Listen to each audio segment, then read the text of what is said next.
CID Musa എന്ന ചിത്രത്തിലൂടെയാണ് അഭിനയിച്ചുകൊണ്ടിരിക്കുമ്പോഴാണ് സലിംകുമാറായിട്ട് ഞാൻ കൂടുതൽ അടുക്കുന്നത്. അതിനുശേഷം ധാരാളം സിനിമകൾ ഞങ്ങൾ ഒന്നിച്ച് അഭിനയിച്ചു.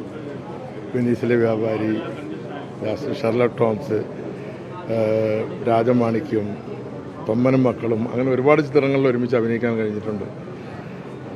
ഏത് സമയത്തും ചിരിപ്പിക്കുക എന്നുള്ളൊരു ദൗത്യം മാത്രം ഏറ്റെടുത്തുള്ളൊരു ജീവിതമായിരുന്നു അദ്ദേഹത്തിൻ്റെത്.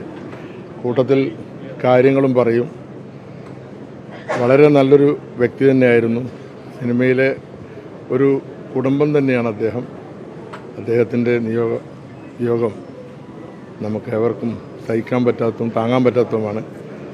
നമുക്ക് മാത്രമല്ല, മലയാളികൾക്ക് എല്ലാവർക്കും തന്നെ, ലോകത്തെമ്പാടുമുള്ള മലയാളികൾക്ക് എല്ലാവർക്കും ആ ദുഃഖമുണ്ടെന്നറിയാം.